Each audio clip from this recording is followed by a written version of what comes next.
নির্জন এক বিকেলে ছায়া পড়ে ঘাসে, রৌদ্র যেন নিঃশব্দে নেমে আসে পাশে।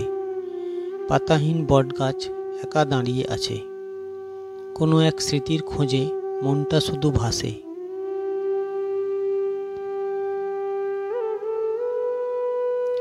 নদীর ধারে বসে আমি, হাতে একটি বই, পাতা উল্টাই ধীরে ধীরে, মনটা হয় সই।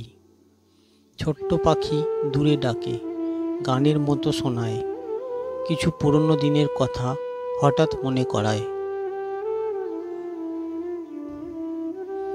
আমার শৈশব ছুটে আসে, মাঠে খেলা হতো, রেললাইনের ধারে বসে স্বপ্ন জাগতো অনেক।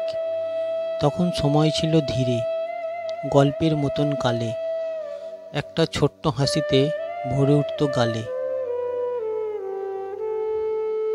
স্কুলের ঘন্টা, বন্ধুরা, খাতা ভর্তি ছড়া, বৃষ্টির জলে ভেজা দিন আর তপ্ত দুপুর ঘোরা।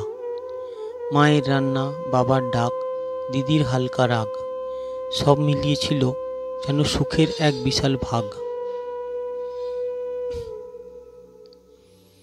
আজ এই নির্জন বিকেলে সবই মনে পড়ে যায়, মনে হয় আমি ফিরে গেছি সেই পুরনো গায়ে।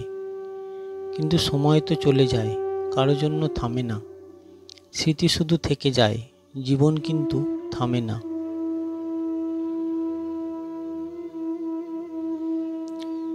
সূর্যটা ঢলে পড়ে পশ্চিম আকাশে ধীরে, পাখিরা ফিরছে নীরে, সন্ধ্যা নামে নীরবে। আমি এখনো বসে থাকি, বইটা খোলা হাতে, কবিতারা ঘোরে মনে, হারিয়ে যায় কথার পথে।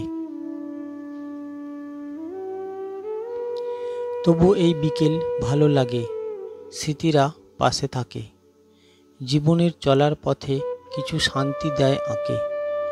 আমরা যাই যত দূরে, যাক যত রঙিন মেলা, শৈশব, ভালোবাসা, কবিতা থাকে চিরকাল বেলা।